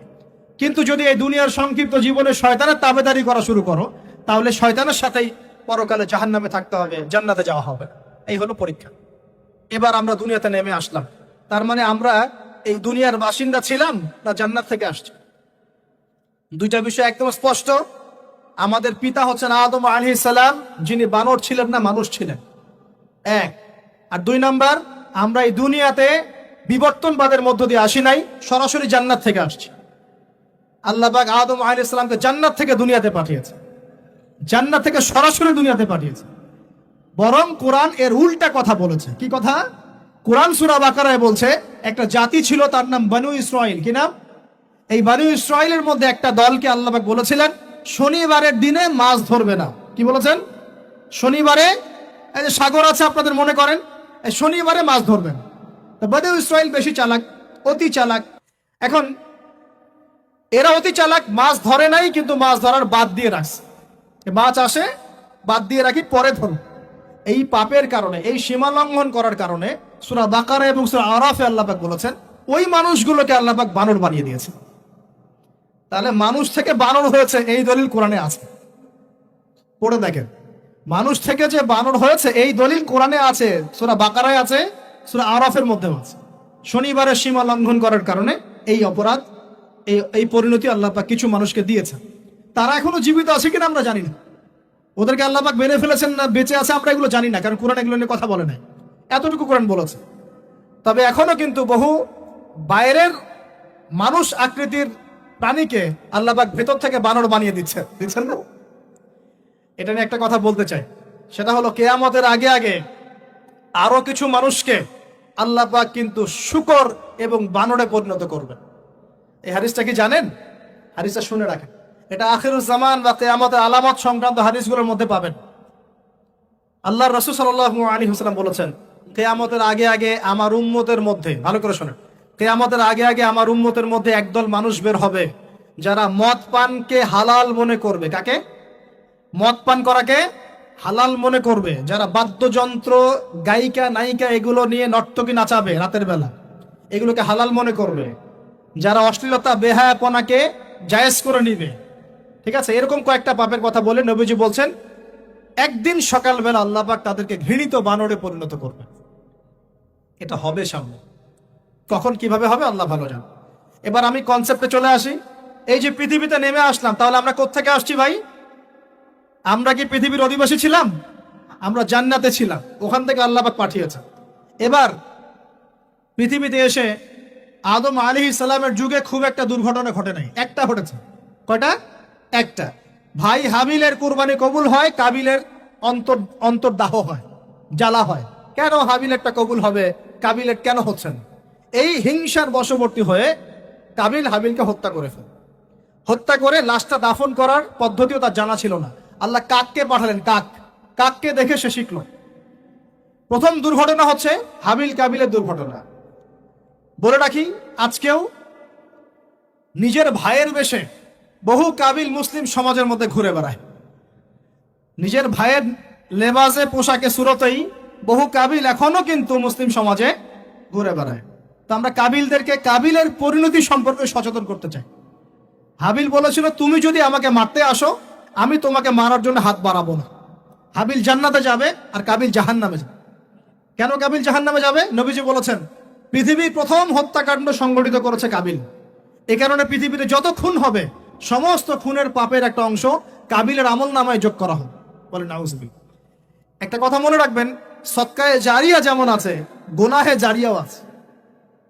একটা মদের দোকান দিয়েছেন, যত মানুষ মদ খাচ্ছে, সমস্ত গোনার একটা অংশ আপনার কাঁধে আসছে। সিনেমা হল করেছেন, মানুষ সারাদিন নেকড়া ছবি দেখে, নগ্ন ছবি দেখে, যত মানুষ এখানে পাপ করবে, সমস্ত পাপের একটা অংশ আপনার কাঁধে যাবে। আবার একটা মাদ্রাসা করেছেন, যত মানুষ এখানে দ্বীনি ইলম শিখবে, এই নেকির একটা অংশ আপনি পাবেন ইনশাআল্লাহ। মরে গেলেও কবরে পাবেন ইনশাআল্লাহ। আল্লাহ পাক আমাদের সবাইকে সদকায়ে জারিয়া করার তৌফিক দেয়। গোনাহে জারিয়া থেকে বাঁচিয়ে রাখুন, খুব খেয়াল রাখবেন। আল্লাহ পাক আমাদের হেফাজত করুন বলি আমিন। এবার ওই যুগ শেষ, নূহ আলাইহিস সালামের যুগ। এই যুগে আল্লাহর একই সুন্নত। নূহ আলাইহিস সালাম 950 বছর দাওয়াত দিলেন, 40টা বা 80টা পরিবার ইসলাম কবুল করেছে, বাকিরা করে নাই। যারা করে নাই আল্লাহ পাক তাদেরকে ডুবিয়ে মারলেন, যারা করেছে আল্লাহ পাক উদ্ধার করুন। সোজা কথা। আজকে সারা পৃথিবীতে যত মানুষ আমরা বেঁচে আছি না, আমরা কোনো না কোনো ভাবে ওই 80 পরিবারের সদস্য। আমরা ভাই ভাই, আমরা ওই ফ্যামিলি, 80 ফ্যামিলির অন্তর্ভুক্ত। কিরকম করে? নূহ আলাইহিস সালামের 4 সন্তান ছিল। কয় সন্তান? এক সন্তানের নাম হচ্ছে হাম। কি নাম? হাম। হাম ছিল একটু কালো বর্ণের। হামকে দিয়ে আফ্রিকার কন্টিনেন্টে যত মানুষ দেখছেন, ব্ল্যাক স্কিনের, কালো স্কিন, এরা সবাই হামের বংশধর। মজা না বিষয়টা? মানুষের অস্তিত্ব পৃথিবীতে, ইতিহাস, এগুলো খুব ইন্টারেস্টিং টপিক। ইতিহাস পড়তে থাকলে আপনি ডুবে যাবেন। কত কি যে বিশ্বে হয়েছে আর কত কিছু হবে সামনে, সুবহানাল্লাহ। তখন আপনার অস্তিত্ব জানান দিবে যে আমি কত ক্ষুদ্র, মহাবিশ্ব কত বড়, আল্লাহ কত বড়, কত সময় চলে গেছে আর আমি এই সময় কি করছি। এক ভাইয়ের নাম শাম। এই শামকে কেন্দ্র করে এই আরবের যে মানুষগুলো আছে, আরব, অ্যারাবিয়ান, এরা শামের বংশধর। আরেক ভাইয়ের নাম ইয়াফাস। কি নাম? ইয়াফাস। ইয়াফাসের বংশধর হচ্ছে পশ্চিমারা, মানে রোমক জানো তারা। আরেক ভাইয়ের নাম ছিল কেনান। কি নাম? কেনান। এ ইমান নিয়ে আসে নাই, ওই যে প্লাবনে ডুবে মরে গেছে। মরে যাওয়ার পরে আদম আলাইহিস সালাম বলেছিল, আল্লাহ আমার পরিবারের অন্তর্ভুক্তকে মাফ করে দাও। আল্লাহ বলেছেন, লাইসা মিন আহলিক, সে তোমার পরিবারের কেউ না। নবীর সন্তান হওয়ার পরেও ইমান না আনার কারণে সে জাহান্নামে গেছে। আর আমরা আর কি এমন মানুষ, অমুক আলেমের সন্তান, অমুক বক্তার সন্তান, হ্যাঁ, অমুক পীরের নবাবজাদা, অমুক তমুক, এইসব বড়াই করে লাভ নাই। আমল, আকীদা, ঈমান যদি ঠিক না থাকে, আমাদের বংশ পরিচয় আমাদেরকে বাঁচাতে পারবে, আমাদের দেশ, জাতীয়তাবাদ, বর্ণ বাঁচাতে পারবে। যার যার কবরে তাকে তাকে যেতে হবে। নিজের আমল নিয়ে ফিকির করেন, নিজের কবর নিয়ে ফিকির করেন, অন্যের দিকে চোখ দেওয়া বন্ধ করেন, আগে নিজের কবরের ফিকির করেন। আল্লাহ পাক সবাইকে তৌফিক এনায়েত করুন বলিয়া। যারা বুদ্ধিমান তারা নিজেকে নিয়ে ব্যস্ত থাকে, যারা অহংকারী, উদ্ধত, এরা মানুষের পিছনে পড়ে থাকে। আল্লাহ পাক আমাদের সবাইকে নিজের চেহারা আয়নায় দেখার তৌফিক দান করুন। হ্যাঁ প্রিয় ভাইরা, নূহ আলাইহিস সালামের যুগ চলে গেল, 950 বছর দাওয়াত দেওয়ার পরে এই পরিণতি হয়েছে। এরপরে আসছে ইব্রাহিম আলাইহিস সালামের সময়। আল্লাহ পাক তাকে উদ্ধার করেছেন, অগ্নি পরীক্ষা থেকে বাঁচিয়েছেন, নমরুদকে আল্লাহ পাক ধ্বংস করেছেন। আল্লাহ পাক এরপরে এনেছেন আদ জাতির হুদ আলাইহিস সালাম এবং তার অনুসারীদেরকে আল্লাহ পাক বাঁচিয়েছেন, বাকিদেরকে ধ্বংস করে দিয়েছেন ঝড় দিয়ে, বায়ু প্রবাহ দিয়ে। সামুদ জাতি এসেছে, সামুদ জাতিকে আল্লাহ পাক ধ্বংস করেছেন বজ্রপাত দিয়ে, বিদ্যুৎ দিয়ে। আর সালেহ আলাইহিস সালাম এবং তার অনুসারীদেরকে বাঁচিয়ে দিয়েছেন। ফেরাউনের যুগ এসেছে, আল্লাহ পাক মূসা আলাইহিস সালাম এবং বনু ইসরাইলকে বাঁচিয়েছেন, ফেরাউনকে ডুবিয়ে মেরেছেন লোহিত সাগরে। ঈসা আলাইহিস সালামের যুগ আসছে, একই সুন্নাত। ঈসা আলাইহিস সালামকে আল্লাহ পাক শুধু রক্ষাই করেন নাই, নিজের কাছে উঠিয়ে নিয়েছেন। সুবহানাল্লাহ। তিনি আবারও আসবেন পৃথিবীতে ইনশাআল্লাহ। যতদিন না তিনি আসছেন এবং এই পৃথিবীতে 40 বছর রাজত্ব না করছেন, কিয়ামত হবে না ইনশাআল্লাহ। যতদিন পর্যন্ত ঈসা আলাইহিস সালাম আবার ব্যাক না করছেন এবং এই জেরুজালেম থেকে সারা বিশ্বে খিলাফা কায়েম না করছেন, 40 বছর শাসন না চালাচ্ছেন, কিয়ামত হবে না ইনশাআল্লাহ। এটা সামনে অপেক্ষা করছে। এবং নবী সাল্লাল্লাহু আলাইহি ওয়াসাল্লামের যুগে আবু জাহেল, আবু লাহাব বা সাহেবাদেরকে আল্লাহ পাক ধ্বংস করেছেন, আল্লাহর নবী এবং সাহাবীদেরকে আল্লাহ পাক সম্মানিত করেছেন। আপনি কি পুরো হিস্ট্রির মধ্যে একটা সুন্নত দেখতে পাচ্ছেন, কমন সুন্নত? কি সুন্নত? প্রত্যেক যুগে যুগে যারাই আল্লাহর ওই যে বিধান মেনে চলেছে, সমকালীন নবী রাসূলদের আনুগত্য করেছে, আল্লাহ পাকের আনুগত্য করেছে, আল্লাহ পাক তাদেরকে উদ্ধার করেছেন দুনিয়াতেও পরকালে। প্রত্যেক যুগে যুগে যারাই আল্লাহকে মানে নাই, রাসূলকে মানে নাই, আল্লাহর আসমানি কিতাবকে মানে নাই, বিরুদ্ধাচরণ করেছে, কুফরি করেছে, শিরিক করেছে, আল্লাহ পাক সবাইকে ধ্বংস করে দিয়েছেন, কারো কোনো পরোয়া করে না। এই সিলসিলা আজও অব্যাহত আছে, আগামীতেও থাকবে ইনশাআল্লাহ। এখন আমরা যারা এখন বেঁচে আছি, আমরা নবী সাল্লাল্লাহু আলাইহি ওয়াসাল্লামের ইন্তেকালের প্রায় 1450 বছর পরের মানুষ। আল্লাহর নবী এসেছেন এমন সমাজে, যে সমাজে শিরকের পাপ চলছে, সুদের পাপ চলছে, দুর্নীতি চলছে, আপনার কন্যা সন্তানকে জীবিত হত্যা করা হচ্ছে, আপনার মাদক দ্রব্যের সয়লাভ চলছে, মেয়েদের অধিকার দেওয়া হচ্ছে না, হ্যাঁ, গোত্রীয় হানাহানি চলছে। ওই সমাজটাকে তিনি 23 বছরের মধ্যে পাল্টে ফেললেন। কত বছর? 23 বছর। কিভাবে পাল্টালেন? উত্তর, তিনি প্রথমে জ্ঞানের চর্চা করেছেন। কিসের চর্চা? জ্ঞানের। আল্লাহ পাক প্রথম ওহী নাযিল করেছেন, ইকরা বিসমি রাব্বিকাল্লাযী খালাক, পড়ুন আপনার রবের নামে যিনি আপনাকে সৃষ্টি করেছেন। নবী সাল্লাল্লাহু আলাইহি ওয়াসাল্লাম সাহাবীগণ কোরআনের 6টা হক আদায় করেছেন। কয়টা হক? 6টা। তারা কোরআন পড়া শিখেছেন। আমরা সবাই কোরআন পড়া শিখবো তো ইনশাআল্লাহ? তারা কোরআনের অর্থ শিখেছেন। আমরা কোরআনের অর্থ শিখবো তো ইনশাআল্লাহ? তারা কোরআনের আদেশগুলো মেনেছেন। আমরা কোরআনের সব আদেশ মানবো তো ইনশাআল্লাহ? তারা কোরআনের সমস্ত নিষেধগুলো বর্জন করেছেন। আমরা নিষেধ বর্জন করবো তো ইনশাআল্লাহ? তারা কোরআনের দাওয়াত মানুষের কাছে পৌঁছে দিয়েছেন। আমরা কোরআনের দাওয়াত দিব তো ইনশাআল্লাহ? এবং 6 নাম্বার, তারা কোরআনের বিধানগুলোকে বাস্তবায়ন করেছেন। আমরাও বাস্তবায়নের চেষ্টা করবো তো ইনশাআল্লাহ? এই 6টা হক আদায়ের ফলে 23 বছরের ব্যবধানে জাহেলি মক্কা একদম সোনালী মক্কায় পরিণত হয়েছে। 23 বছর পরের মক্কায় আপনি কোনো সুদ পাবেন, কোনো শিরক পাবেন, কোনো মূর্তি পূজা পাবেন, কোনো মেয়ের অবমাননা পাবেন, কোনো জেনা, কোনো ব্যভিচার, কোনো ধর্ষণ, কিচ্ছু পাবেন? 23 বছর পরের মক্কায় কোনো পাপ পাবেন না। কিভাবে সমাজ পরিবর্তন হলো? এই কোরআনের হক আদায়ের মধ্য দিয়ে হয়েছে, নবীর সুন্নাত প্রতিষ্ঠার মধ্য দিয়ে হয়েছে। এরপর কি থেমে গিয়েছিল? উত্তর, না। এরপর আবু বকর সিদ্দিকের যুগ এসেছে, প্রায় 2 থেকে 2.5 বছর তিনি শাসন কার্য চালিয়েছেন। ওই যুগে কি মানুষ আবার খারাপ হয়ে গিয়েছিল? উত্তর, না। বরং ইসলাম আরো বেগবান হয়েছে, আলহামদুলিল্লাহ। এরপর এসেছে উমর রাদিয়াল্লাহু আনহুর যুগ। কত বছর? প্রায় 10 বছর। কত বছর? 10 বছর। এই 10 বছরে কি মুসলিমরা আবার খারাপ হয়ে গিয়েছিল? উমর রাদিয়াল্লাহু আনহুর কোর্টের মধ্যে কি প্রতিদিন কেস আসতো? সারা বছরে একটা কেসও আসতো না। মানুষ এত ভালো ছিল, সারা বছরে একটা কেসও আসতো। বরং যারা রাষ্ট্রীয় পর্যায়ে দায়িত্বশীল ছিল, তারা এসে বলতো যে আমাদের ভাতাগুলো বন্ধ করে দেন, বসে বসে বেতন নিব কেন, কোনো তো কেসই আসে না, বসে থাকবো কেন। এরকম সমাজ ছিল। একজন ব্যক্তি খুঁজে পাওয়া যেত না যে নামাজ পড়ে না, একজন মুসলিম পাওয়া যেত না যে জাকাত দেয় না সামর্থ্য থাকলে, এমন মুসলিম খুঁজে পাওয়া যেত না যে কোরআন পড়তে জানে না, হাদিসের চর্চা করে না, যে দাওয়াতি কাজ করে না, যে আল্লাহর পথে দাওয়াত এবং জিহাদে আত্মনিয়োগ করে না, এমন মুসলিমই খুঁজে পাওয়া যায়। এরপরে আসলো উসমান রাদিয়াল্লাহু আনহুর যুগ। ওই যুগে ফিতনা শেষের দিকে সৃষ্টি হওয়া শুরু হয়। কোন বিষয়কে কেন্দ্র করে? কোরআন সংকলনকে কেন্দ্র করে ফিতনা সৃষ্টি হলো। আতাতায়ীদের, বিদ্রোহীদের হাতে উসমান রাদিয়াল্লাহু আনহুকে নির্মমভাবে শাহাদাত বরণ করতে হয়েছে। তিনি প্রায় 12 বছর শাসন কার্য চালিয়েছেন। ইসলাম আরো এগিয়ে গেছে। এরপর এসেছে আলী রাদিয়াল্লাহু আনহুর যুগ। আলী রাদিয়াল্লাহু আনহুর খেলাফতে ওই উসমান রাদিয়াল্লাহু আনহুর ঘটনাকে কেন্দ্র করে, হত্যাকাণ্ডকে কেন্দ্র করে মুয়াবিয়া রাদিয়াল্লাহু আনহু এবং আলী রাদিয়াল্লাহু আনহুর মাঝখানে একটা ব্যাটল, একটা যুদ্ধ হয়ে গেছে। এর নাম হলো সিফফিনের যুদ্ধ। কিসের যুদ্ধ? সিফফিন।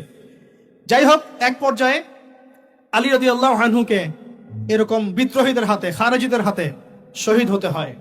বলেন ইন্না লিল্লাহি ওয়া ইন্না ইলাইহি রাজিউন। তারপরে হাসান রাদিয়াল্লাহু আনহু অল্প কয়েকদিন শাসন কার্য চালান। তারপর উম্মার ঐক্যের খাতিরে তিনি তার শাসন কার্যের ভারটাকে মুয়াবিয়া রাদিয়াল্লাহু আনহুর হাতে সোপর্দ করে দেন, যা ছেড়ে দিলেন। মুয়াবিয়া রাদিয়াল্লাহু আনহুর সময় থেকে উমাইয়াদের শাসন শুরু হয়।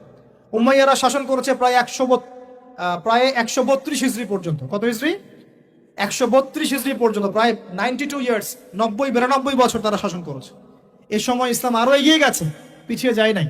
ফিতনা এসেছে, দমন করা হয়েছে। মুসলিমরা বীর দর্পে বিশ্বের বুকে শাসন কার্য চালিয়েছে। এরপর এসেছে আব্বাসীয়দের খেলাফত। জাব নদীর যুদ্ধে উমাইয়াদের পরাজয়ের পরে আব্বাসীয়রা ক্ষমতায় আসে। তারাও ইসলামকে এগিয়ে নেওয়ার চেষ্টা করছিল, ইসলাম এগিয়ে যাচ্ছিল, জ্ঞান বিজ্ঞানের প্রসার হচ্ছিল। আলহামদুলিল্লাহ, ইসলাম পিছিয়ে যায় নাই, মুসলিমরা পিছিয়ে যায় নাই। সারা বিশ্বে দাপটের সাথে আমরা চলেছি। তারপর আস্তে আস্তে ওই আব্বাসীয়দের পতন শুরু হলো। কাদের হাতে? এই তাতারিদের হাতে, মঙ্গোলিয়ানদের।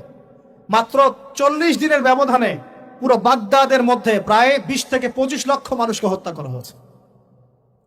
বাইতুল হিকমা ধ্বংস করে দেওয়া হয়েছে, লাইব্রেরি ধ্বংস করে দেওয়া হয়েছে, বইপত্রকে নদীতে ফেলে দেওয়া হয়েছে। তারা ছিল উগ্র জাতি। মঙ্গোলিয়ানদের নাম শোনে নাই? হালাকু খান নাম শুনেছেন? চেঙ্গিস খান, হালাকু খান নাম শোনে নাই? ওদের হাতে মুসলিমদের ব্যাপক দমন পীড়ন সহ্য করতে হয়েছে।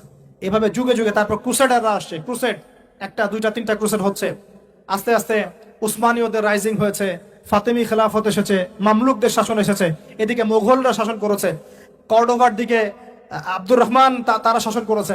মানে এক কথায় সারা বিশ্বে মুসলিম শাসন ছিল। অটোমান এম্পায়ার 1923 এই সময়ের দিকে, 1914 থেকে 1923 এই সময় পর্যন্ত অটোমান এম্পায়ার এই বিশ্বে ছিল। তারপর প্রথম বিশ্বযুদ্ধে যখন তারা রাশিয়ার পক্ষ নেয়, এরপরে ব্রিটেন যখন জয়লাভ করে, এই সময় থেকে মুসলিমদের ডমিনেটেড হওয়ার সময়টা শুরু হয়েছে। তারপরে মুসলিমরা আস্তে আস্তে রাষ্ট্র ভাগ করে ফেলেছে, প্রত্যেক রাষ্ট্র টুকরা টুকরা হয়ে গেছে, ইউনিটি নষ্ট হয়ে গেছে, রাষ্ট্রের ভিতরে বিভিন্ন ফাসাদ তৈরি করে দেওয়া হয়েছে, মুসলিমদের ঐক্য ভেঙে গেছে, ইকোনমি দুর্বল হচ্ছে, সব মিলিয়ে আজকে মুসলিমদের আজকে এই অবস্থা হচ্ছে। আমাদের এখন যুবকরা চিনে না আল্লাহকে, নামাজ পড়তে মানুষ খুঁজে পাওয়া যাচ্ছে না, যাকাত দেওয়ার মানুষ পাওয়া যায় না, রমজান মাসে পার্ট টাইম রোজা রাখে, পার্ট টাইম তারাবি পড়ে, পার্ট টাইম জুমায় আসে, পার্ট টাইম ঈদে নামাজ পড়ে। প্রজন্ম আস্তে আস্তে এই জায়গায় চলে আসছে, আল্লাহকে চিনে না, রাসূলকে চিনে না, ইসলামের হিস্ট্রি জানে না, আমাদের শেকড় জানে না। এমনি এমনি হয়নি, লাস্ট 100 বছরে এই জায়গায় আমরা আসছি। লাস্ট 100 বছরের হিস্ট্রি ভালো করে পড়ে দেখবেন, বলার সময় নাই এখন। লাস্ট 100 বছরের হিস্ট্রি পড়ে দেখবেন, যে জায়গায় আমরা ছিলাম সেখান থেকে একদম তলানিতে নেমে চলে আসছি। এখন প্রশ্ন হচ্ছে, এই অবস্থায় কি চিরস্থায়ী থাকবো, নাকি এখান থেকে আমরা সামনে যাব? সামনে যে এমনি এমনি যাওয়া হবে না এটা নিশ্চিত। সামনে যাওয়ার জন্য কিছু কাজ এবং ক্রাইটেরিয়া মেনটেন করতে হবে। আমরা জানি এরপরে আসবে ইমামুল মাহদির শাসন, তারপরে আসবে নবী ঈসা আলাইহিস সালামের শাসন, তারপরে দাজ্জালকে মেরে ফেলা হবে। আর দাজ্জালকে মেরে ফেলার আগে দাজ্জাল তার অনুসারীদেরকে নিয়ে বিশ্ব শাসন করবে 40 বছর। 40 বছর না, 40 দিন। 40 দিন। প্রথম দিন হবে 1 বছরের সমান, দ্বিতীয় দিন হচ্ছে 1 মাস, তৃতীয় দিন 1 সপ্তাহের সমান। তারপরে দিনগুলো আমাদের দিনের মতোই। এরপর ঈসা আলাইহিস সালামের আগমনের মধ্য দিয়ে তার ধ্বংস হবে। এরপর ইয়াজুজ আর মাজুজ বের হবে। ইয়াজুজ আর মাজুজ খুব হিংস্র হবে, তাদেরকে হত্যা করার ক্ষমতা মুসলিমদের থাকবে না। মুসলিমরা তুর পাহাড়ে আশ্রয় নেবে, আল্লাহ পাকের গজবে তাদের ঘাড়ের মধ্যে একটা ভাইরাস জন্ম নেবে, এতে তারা মারা যাবে। বড় বড় নখরওয়ালা প্রাণী আল্লাহ পাঠাবেন, পাখি, এরা এসে এদেরকে উঠিয়ে উঠিয়ে কোনো জায়গায় ফেলে দিবে, মহাবিশ্বের কোনো এক জায়গায় এনে ফেলে দিবে। তারপর আল্লাহ পাক বৃষ্টি বর্ষণ করবেন, প্রচুর বৃষ্টি বর্ষিত হবে এবং বিশ্বের এই জমিনটা উর্বর হবে। তখন একটা ডালিম দেখেছেন ডালিম? একটা ডালিম একটা পরিবার খাবে, একটা ডালিমের খোসার মধ্যে একটা পরিবার আশ্রয় নিতে পারবে, এত বড় বড় ফসল হবে। 40 বছর ঈসা আলাইহিস সালাম এই বিশ্বকে শাসন করবে ন্যায়ের ভিত্তিতে, আদালতের ভিত্তিতে। ঘাটে মহিষ এক ঘাটে পানি খাবে, বাঘে মহিষে এক ঘাটে পানি খাবে, কেউ কার উপর জুলুম করবে না। এরপর তার বিয়ে শাদী হবে, সন্তান হবে এবং তার ইন্তেকালও হবে স্বাভাবিকভাবে, এবং তাকে দাফন করা হবে নবী মুহাম্মদ সাল্লাল্লাহু আলাইহি ওয়াসাল্লামের কবরের পাশে, রওজার পাশে। এরপরে মানুষ আবার খারাপ হওয়া শুরু করবে, এতটা খারাপ হবে যে মানুষ রাস্তার মোড়ে মোড়ে জেনা ব্যভিচারে লিপ্ত হবে, কুকুর শিয়ালের মতো। এই অবস্থায় পশ্চিম দিক থেকে সূর্য উঠবে এবং ব্যবসায়ী ব্যবসা করতে বসেছে, কাপড় খুলেছে, এই কাপড় গুটিয়ে নেওয়ার আগে কিয়ামত হয়ে যাবে। একজন ব্যক্তি পানির বোতল খুলেছে, পানি মুখে দেওয়ার আগেই কিয়ামত হয়ে যাবে। একজন ব্যক্তি বাসা থেকে বের হয়েছে, বাসায় ফেরত যাওয়ার আগে কিয়ামত হয়ে যাবে। উঠকে পানি পান করানোর আগে কিয়ামত হয়ে যাবে। ওই সময় তওবার দরজা বন্ধ হয়ে যাবে। এই ইসরাফিল আলাইহিস সালাম সিংহায় ফুঁক দিয়ে দিবেন, মহাবিশ্ব ধ্বংস হয়ে যাবে। আল্লাহ পাক দ্বিতীয় ফুৎকারের মধ্য দিয়ে আবার সবাইকে উঠাবেন এবং এই দুনিয়ার জীবনে আমরা যে কাজগুলো করেছি এর হিসাব আমাদেরকে দিতে হবে। সেদিন যদি আমরা আল্লাহর কাছে প্রত্যেকটা কাজের হিসাব দিতে পারি, কোরআন সুন্নাহর উপর থাকতে পারি, আল্লাহর বিধিবিধান মেনে চলতে পারি, এই কারাগারের জীবনে আল্লাহর বিধান মেনে চলতে পারি, ইনশাআল্লাহ যেই জান্নাত থেকে আসছি আবার সেখানে ফিরে যাবো ইনশাআল্লাহ। আর যদি ওই দিন আমরা হিসাব দিতে ব্যর্থ হই, আল্লাহ না করুক, তাহলে ওই ইবলিসের সাথে, তার অনুসারীদের সাথে আমাদের সবাইকে জাহান্নামে থাকতে হবে বলে নাউজুবিল্লাহ। এভাবে হিস্ট্রি শুরু হয়েছে, হিস্ট্রি শেষ হবে। এই দুনিয়া চিরস্থায়ী হবে না, আর আমাদের অবস্থা এমন থাকবে না। এখন শেষ কথা হচ্ছে, এই অবস্থা থেকে উত্তরণের জন্য আমাদের কি করণীয় আছে? উত্তর, আমাদের প্রথম দরকার জ্ঞান চর্চা। কি দরকার ভাই? জ্ঞান চর্চা, প্রচুর জ্ঞান চর্চা প্রয়োজন। জ্ঞান নাই কিছুই করতে পারবো না। দ্বিতীয় কাজ হলো আমাদের সবার দরকার জানা অনুযায়ী আমল করা। জানা অনুযায়ী আমল করা, যে যত বেশি জানি আমল করার চেষ্টা করি, আল্লাহ পাক তৌফিক দান করুন। এরপর দরকার আদর্শ পরিবার গড়ে তোলা। পারিবারিক আদর্শ সুন্দর হলে পরে সমাজটা সুন্দর হবে ইনশাআল্লাহ। আল্লাহ পাক আমাদের সবাইকে আদর্শ পরিবার গড়ার তৌফিক দান করুন। দিনদার মেয়েকে বিয়ে করবেন, দিনদার ছেলেকে বিয়ে করবেন, অল্পে তুষ্ট থাকবেন, পরিবারের বিষয়ে সবর করবেন এবং সন্তান সন্ততিদেরকে মানুষ করে যাওয়ার চেষ্টা করবেন। এরপর দরকার আমাদের হালাল রিজিক। সবাই যদি হালাল রিজিকে সন্তুষ্ট থাকি, সমাজের মধ্য থেকে অন্যায় এমনি অটোমেটিক কমে যাবে ইনশাআল্লাহ। প্রত্যেকটা কাজ করার আগে চিন্তা করব কিভাবে করলে হালাল হবে, কিভাবে করলে হারাম হবে। এরপর দরকার নবী সাল্লাল্লাহু আলাইহি ওয়াসাল্লামের সুন্নাহ মাফিক জীবন গড়া। 24 ঘন্টার দিন রাতে যে কাজগুলো আছে, এই কাজগুলোকে নবীর সুন্নত অনুযায়ী করার চেষ্টা করব। আল্লাহ পাক তৌফিক দান করুন বলি আমি। আরো দরকার আমর বিল মারুফের কাজ করা, মানে সৎ কাজে আদেশ করা। আমাদের সবাইকেই দাওয়াতি কাজ করতে হবে। একজন দুজন করবে বাকিরা করবে না এমন নয়, সবাইকেই পার্ট টাইম হলেও দাওয়াতি কাজ করতে হবে। নামাজ আপনি পড়ছেন, নামাজের দাওয়াত দেন। আপনি যাকাত দিচ্ছেন, যাকাতের দাওয়াত দেন। আপনি রমজান মাসে রোজা রাখছেন, অন্য ভাইকেও রোজা রাখতে উৎসাহিত করেন। আপনি সুদ খাচ্ছেন না, অন্য ভাইকেও নিষেধ করেন, ভাই আপনিও খায়েন। আমি যা করি সেটা আপনি অবশ্যই প্রচার করুন। আপনি যা করেন সেটা আপনি প্রচার করবেন, যা করেন না সেটা বলতে যাওয়ার দরকার নেই। তবে হ্যাঁ, আমলের কথা আপনি বলতেই পারেন। যদি আপনি তাহাজ্জুদ নিয়মিত পড়তে নাও পারেন, মানুষকে আপনি বলতে পারবেন তাহাজ্জুদ নামাজ পড়েন, তাহাজ্জুদ নামাজ পড়া ভালো। ইনশাআল্লাহ আস্তে আস্তে আপনি নিজেও আমল করার চেষ্টা করবেন। আল্লাহ পাক তৌফিক দান করুন। আমর বিল মারুফ, সৎ কাজে আদেশ করতে হবে। আরেকটা হচ্ছে অসৎ কাজে নিষেধ করতে হবে। সৎ কাজে শুধু আদেশ করলেই হয় না, অসৎ কাজেও কি করতে হয়? নিষেধ করতে হয়। মনে রাখবেন, শুধু সৎ কাজে আদেশ করলেই জীবনেও কোনোদিন আপনার উপর কোনো বালা মুসিবত, বিপদ আপদ, গালি তহমত আসবে না। যখন আপনি সৎ কাজে আদেশের সাথে সাথে অসৎ কাজেও নিষেধ করা শুরু করবেন, তখন চতুর্দিক থেকে আপনার উপরে বাধা আসা শুরু। এটাই সুন্নাত। তবে এটা নবীর সুন্নাত। আল্লাহ পাক বলছেন, কুনতুম খায়রা উম্মাহ উখরিজাত লিন-নাস তা'মুরুনা বিল মা'রুফ ওয়া তানহাউনা আনিল মুনকার ওয়া তু'মিনুনা বিল্লাহ। আর আমাদের দায়িত্ব হচ্ছে পরবর্তী প্রজন্মকে মানুষ করে যাওয়া, নিজেদের জান মাল সময় শ্রম দিয়ে আল্লাহর জমিনে আল্লাহর দিনটাকে প্রচার করা, প্রসার করা, প্রতিষ্ঠার চেষ্টা করা এবং চরমপন্থী না হওয়া, আবার গোলালু মার্কা শৈথিলতাবাদীও না হওয়া, মধ্যমপন্থী থাকা, নিজের দায়িত্ব পালন করা, অন্যকে দিনের দিকে ডাকা। আমাদের ঊর্ধ্বতন কর্তৃপক্ষ যারা থাকবে সবার সামনে ইসলামটাকে যুগোপযোগী ভাবে সত্য মিথ্যাকে স্পষ্ট করে দিয়ে উপস্থাপন করা। তারা যদি কবুল করে আলহামদুলিল্লাহ, যদি নাও করে তাদের দায়িত্ব তাদের, আমাদের দায়িত্ব আমাদের। That's all. আল্লাহ রাব্বুল আলামিন আমাদের সবাইকে কুরআন সুন্নাহ মাফিক জীবন গড়ার তৌফিক দান করুন বলি আমিন। আমাদের সবাইকে আল্লাহ পাক পুরো ওয়ার্ল্ড হিস্ট্রি পড়ার তৌফিক দান করুন। কোরআনের জ্ঞানী হওয়ার তৌফিক দেন, এর অর্থ বোঝার তৌফিক দান করুন, নবীর সুন্নাহ মাফিক জীবন গড়ার তৌফিক দান করুন, হালাল খাওয়ার তৌফিক দেন, আদর্শ পরিবার গড়ার তৌফিক দান করুন এবং দিন ইসলামকে বিজয়ী করার জন্য আমাদের জানমাল সময় শ্রম ব্যয় করে আল্লাহর পথে কাজ করার তৌফিক এনায়েত করুন। সকলেই বলে আমিন। أقول قولي هذا أستغفر الله لي ولكم ولسائر المسلمين. بارك الله لنا ولكم بالآية الحكيم إنه تعالى جواد كريم بر